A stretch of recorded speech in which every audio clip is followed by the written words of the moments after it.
Assalomu alaykum, efirda xabarlar ma'lumot dasturi. Studiyada Madina Ulug'bek qizi. Bugungi olingan ma'lumotlarning qisqacha to'plami bilan tanishib oling. Mamlakatda tarozi o'tkazish nuqtalariga video nazorat o'rnatilishi mumkin.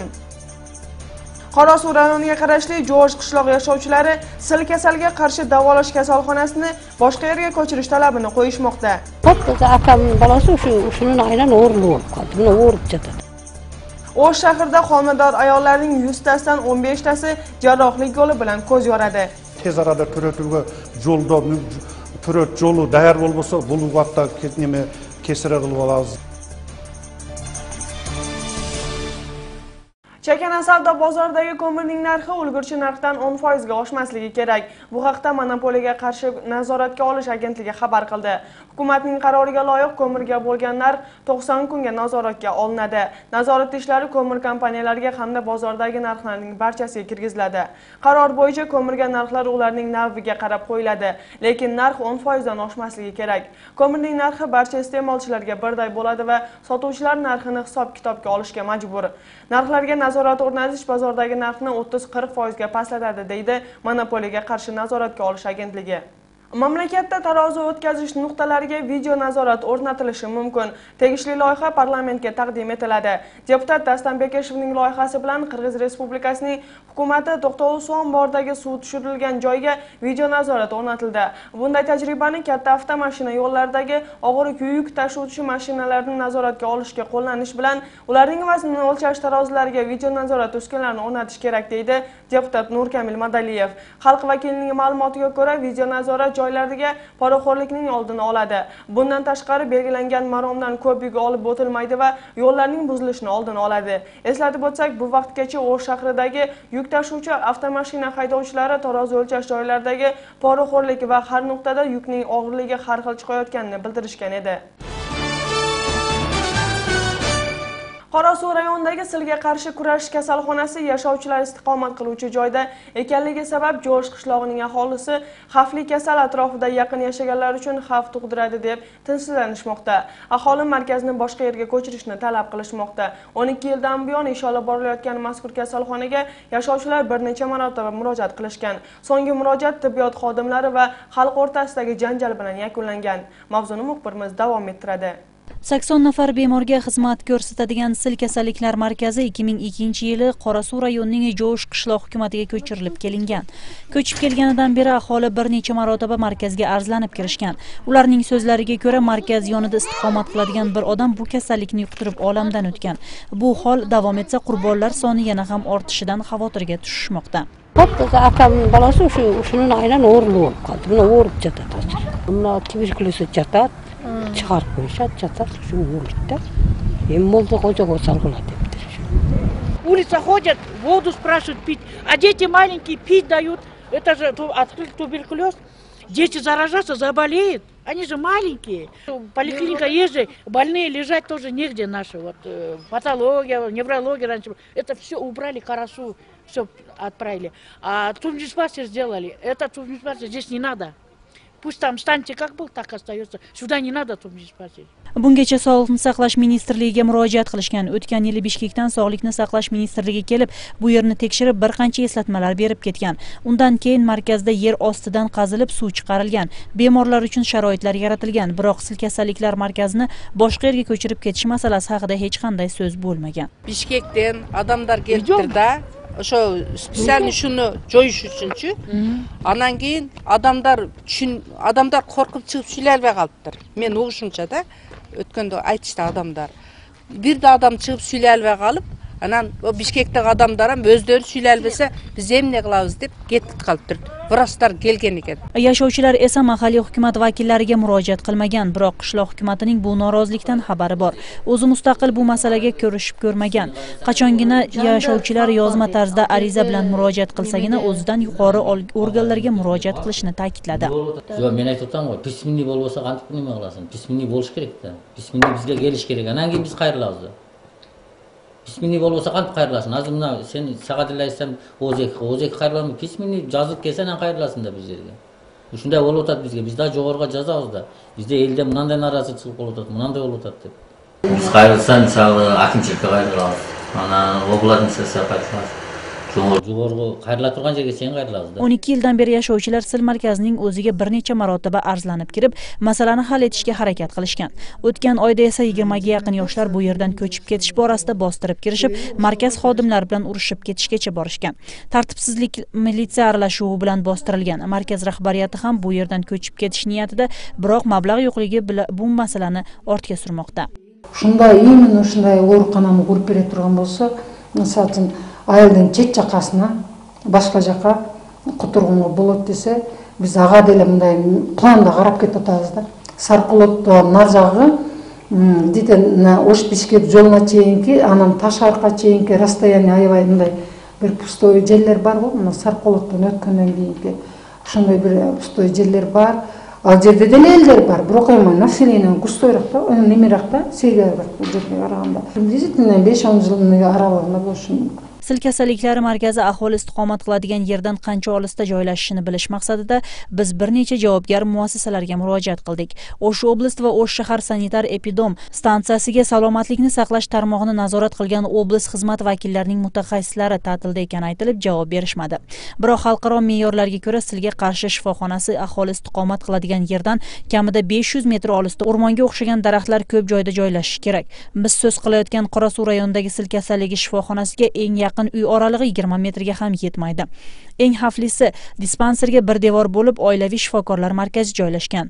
Bundan uncha olis bo'lmagan yerda maktab ham joylashgan. Ko'chib ketishga mablag'i yo'q shifoxona hozircha xavfsizlik choralarini kuchaytirishni rejalashtirilmoqda. 7-10 noyabrda kutilayotgan qattiq yog'ingarchilik sabab Qirg'izistonning tog'li rayonlarida Bishkek, Mirzaki, Qaraqulja, Alayqu, Alabuqa, Qanishqiya avtomashina yo'llarida qor ko'chish xavfi bor. Eslatma, avtomashinalar oralig'i 500 metrdan kam bo'lmasligi kerak. Bunday havo harorati qishloq xo'jaligi ishlariga salbiy ta'sir qiladi. Avtomashina bog'lanish tarmoqlari, energetika va kommunal xizmatlarga qiyinchiliklar yaratadi. Parlamentda lotereyali kompaniyalarning ish olib borish jarayoniga nazoratni kuchaytirish taklif qilindi. Deputat Dastan Bekeshevning ma'lumotiga ko'ra, hozirda Qirg'izistonda lotereya o'ynatgan 12 ishxona bor, lekin ular soliqni oz to'lashadi.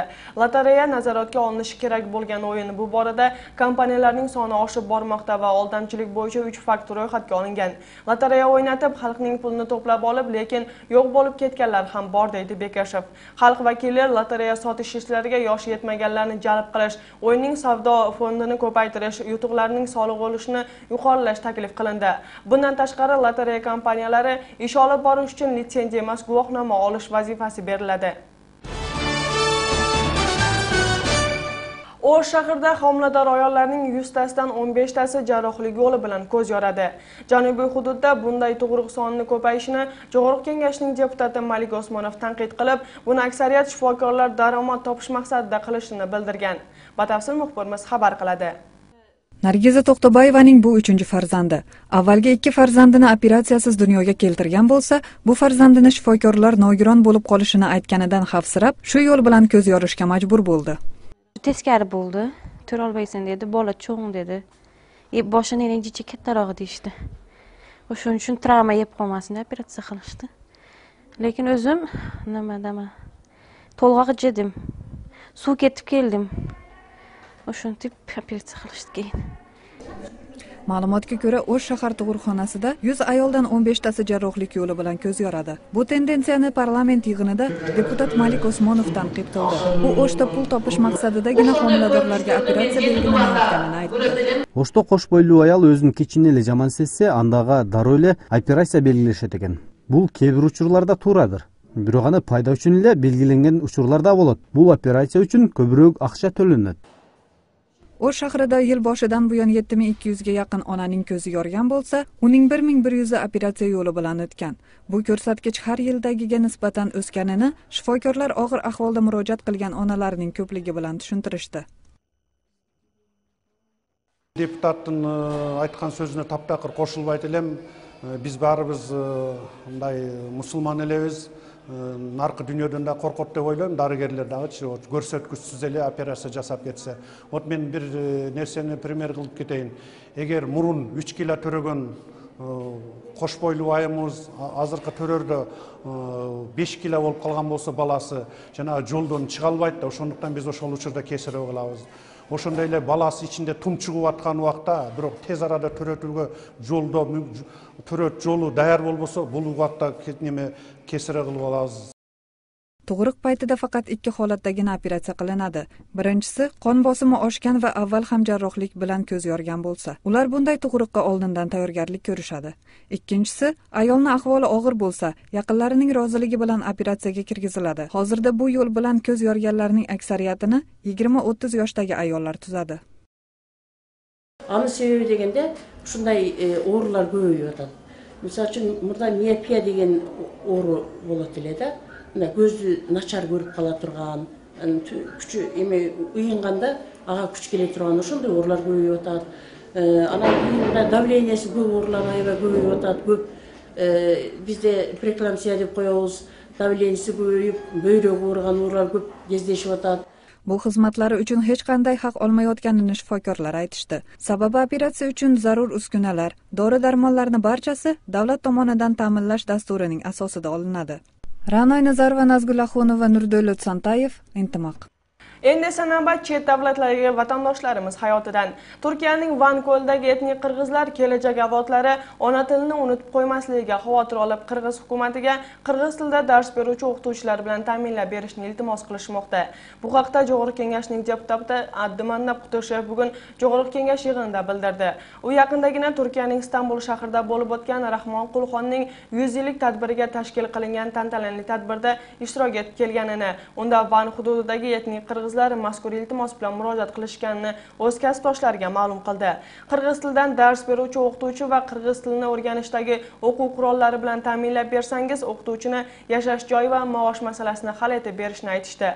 Yashagan hududimizda faqatgina qirg'iz xalqining sonini va odatlarini emas, tilini ham saqlab qolsak yaxshi bo'lar edi, dedi deputat Qutushev. 7 noyabr ommaviy axborot kuni. Qirg'izistonda ilk marotaba 1924-yilning 7 noyabrda Erkinto degan nom bilan gazeta yoriq ko'rgan. Joriy yilda gazeta bosilib chiqqaniga 90 yil bo'ldi.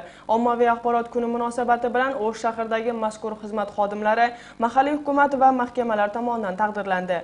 Shu qatorda Intimaqning muxbirlari ham bu qatordan joy olishdi.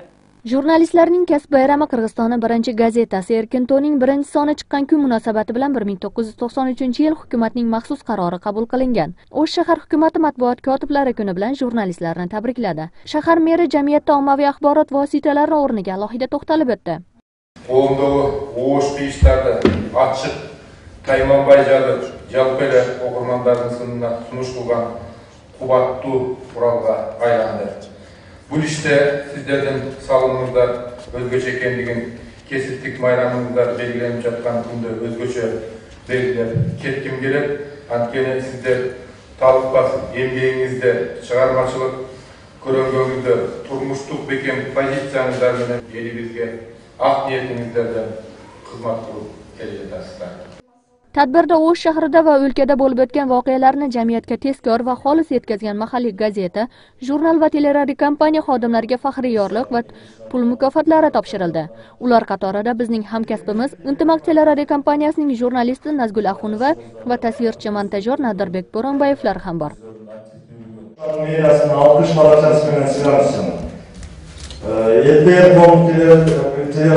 Биздин телеканал элдин көмүскөдөгү көйгөйлөрүн, социалдык проблемаларды чагылдырууда негизинен дүйнөлүк стандартты сактоого, анан бейтараптуулукту сактоого аракет кылабыз да.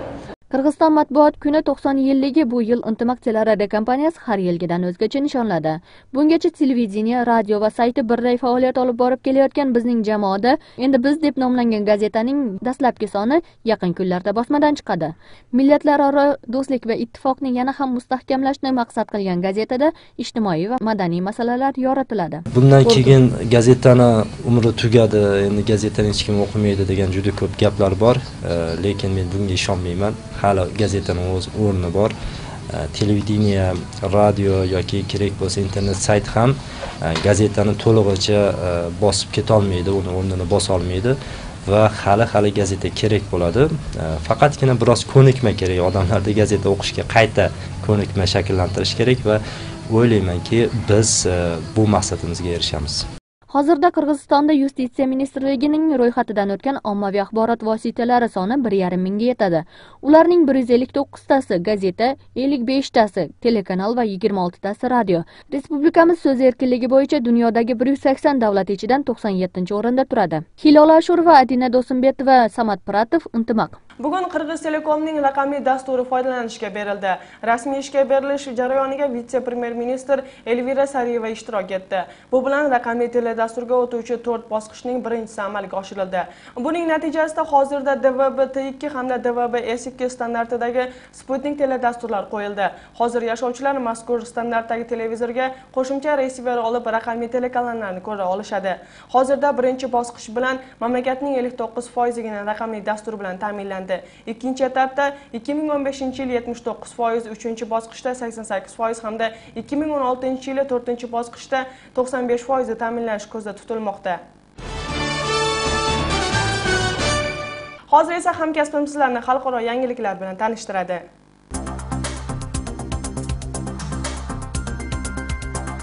Suriyadagi kimyoviy obyektlar keyingi yilning o'rtalariga borib yo'q qilinadi. Hududda ziyonsizlashtirish kerak bo'lgan 7 angar va 5 ta tonnel bor deydi Birlashgan Millatlar Tashkiloti. Suriyada qolgan kimyoviy moddalarni islom davlatlarining ekstremistlari o'g'irlab ketib, Iroqdagi urushda foydalanishgan.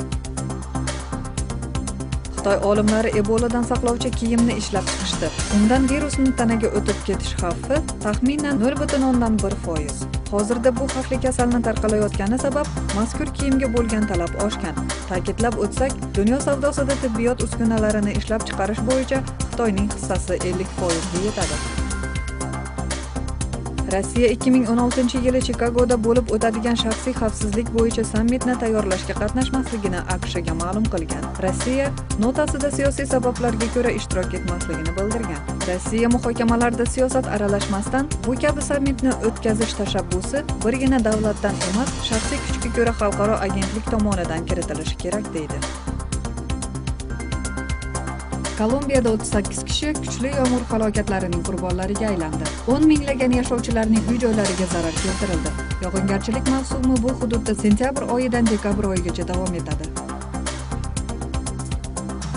Hindistonning razvedka xizmati Al-Qoida terrorist guruhi hindistonlik jangchilarni hujum qilishga tayyorlayotganini xabar qildi. Urushdagilarining rejasida Hindistonni Iroq va Suriyaga aylantirish harakati bor deydi ular. Hozirda ba'zi hindistonlik jangchilar Al-Qoida bilan birga Afg'onistonda janglarga ishtirok etmoqda.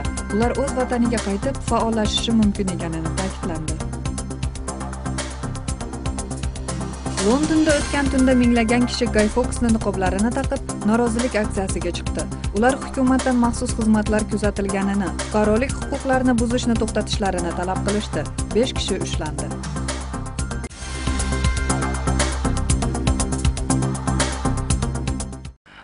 Yillarda o'z tinglovchilarini topib, talab kuchagan qo'shiqlarning biri Dinara Aqullaning ijrosidagi Ag'ziragim, Janimda dag'i biroz o'ltiramiz hamda Nasat qo'shiqlari ekanligi ko'pchilikka ma'lum.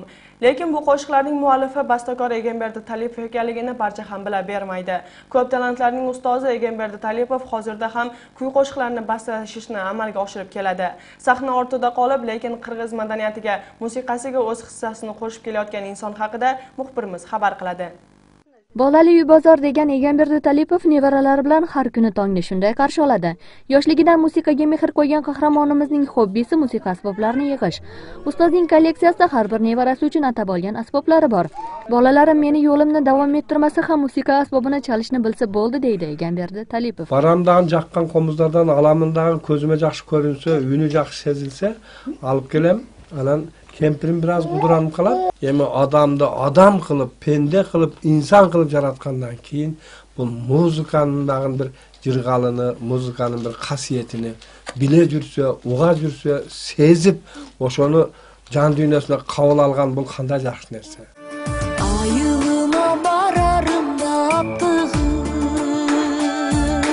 hatam boylab gözlerimden yaş çıgır. O'shda uning san'at fakultetini dotsenti musiqashunos, bastakor Egamberdi Talipov tomonidan yaratilgan musiqalar har bir inson yuragidan o'rin olib, yoshlar ijrosida xalqqa taqdim etilmoqda.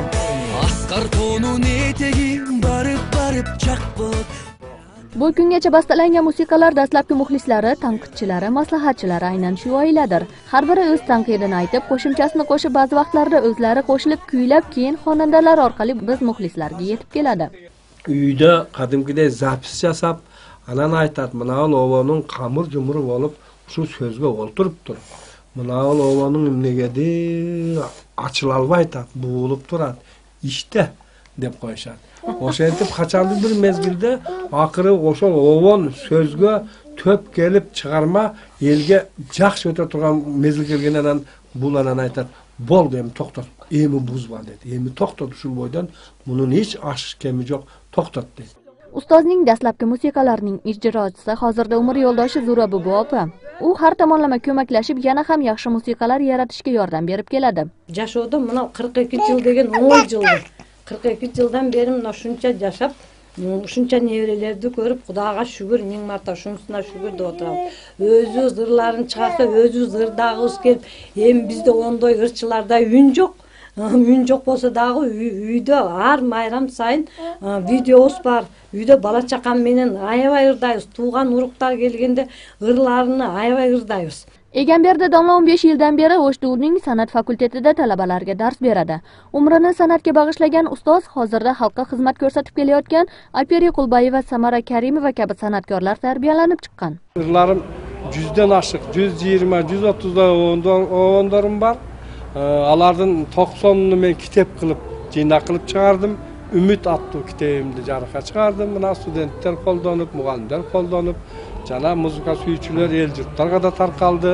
Bugungi kunda yangi yaratgan chiqarmalarim tag'roq aytsam, Alperiya Qulbayeva, Samara Karimova, Nelbarchin Mamatqalil qizi, jana boshqa irchilar Bishkek tarafdan Dinara Aqulova, Salamat Sadiqova, Kerim Turapov belgili irchilardan chiqarmalarimni jana boshqa yoshlar har qanday temada izlab kelayotadi. Dastlabki yaratgan musiqalardan biri Yangi yil deb nomlangan qo'shig'ini Dariqa Jalg'asinova kuylagan. Keyinchalik 90-yillarda Dinara Aqulova Yonimda ham bir o'zingiz bo'lingiz, Oq ziragim deb nomlangan kuylari xalq hukmiga havola etilgan. 93-94-yillarda Kerim Turapov ijrosida nasihat kuyi yaratilgan.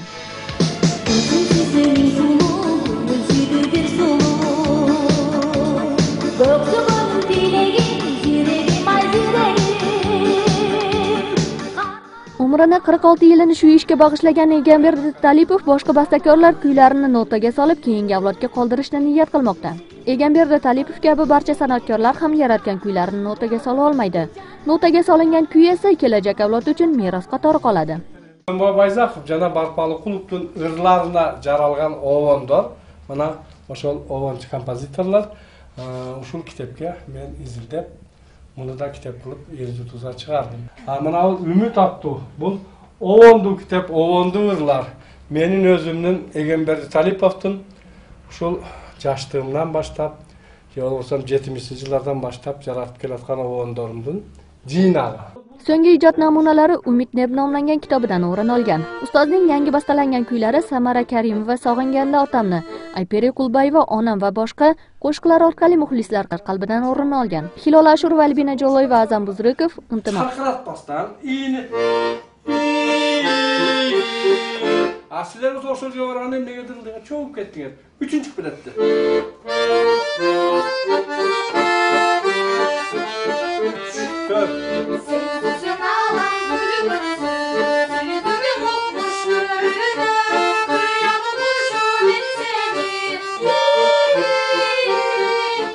Bugun O'sh shahrida biometrik ma'lumotlarni yig'adigan 30 ta uskuna topshirildi.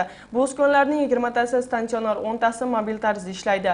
20 ta statsionar uskunalar har bir hududiy kengashlarda, nikohdan o'tish joylarida, aeroportlarda o'rnatilsa, mobil uskunalar esa oliygohlar va bozorlarda faoliyat olib boradi. Mazkur uskunalarga biometrik ma'lumotlarni olish uchun 3-7 daqiqa vaqt sarflanadi. Fuqarolar biometrik ma'lumotlarni ID kart, chet davlatga chiqish pasporti va 1994-yili chiqqan eski rusumdagi pasportidan topshira olishadi. O'sh shahrida yashovchilar mart oyigacha biometrik ma'lumot topshirilishi rejalashtirilmoqda. Birinchi kundori gezek kutuda bo'lib ketishi mumkin, biroq biz o'sha qarab, o'shol jabdularni bir yerga elдің barini to'xtatmasdan har yerdan alganga grafik tuzib, o'shani harakat qilamiz. Agarda bir yerlarda очередь көбөйүп кетип кезек көбөйүп кете турган болсо башка кошумча дагы пункттарды ачып ошондой иш чаралар жүрөт да. Bugun sizlarga yetkazmoqchi bo'lgan xabar va lavhalarimiz shulardan iborat edi. Oldinda sizlarni ob-havo ma'lumotlari kutmoqda. Ko'rishguncha xayr, omon bo'ling.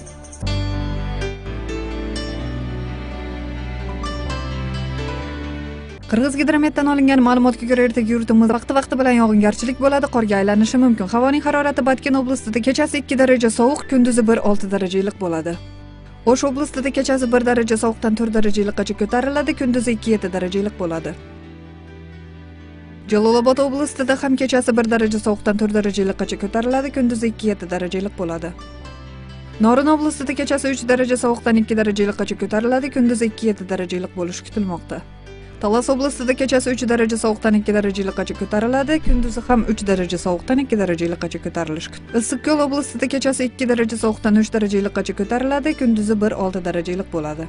Chuy oblastida kechasi 2 daraja sovuqdan 3 daraja iliqqacha ko'tariladi, kunduzi 1 daraja sovuqdan 4 daraja iliqqacha ko'tarilishi kutilmoqda. Poytaxtimiz Bishkekda ertaga vaqti bilan qor yog'ishi mumkin. Havoning harorati kechasi 2, kunduzi ham 2 daraja iliq bo'ladi. Shahrimiz O'shda ham 7-noyabr kuni vaqti bilan qor yog'ishi mumkin. Havoning harorati kechasi 1-3, kunduzi 4-6 daraja iliq bo'lishi kutilmoqda.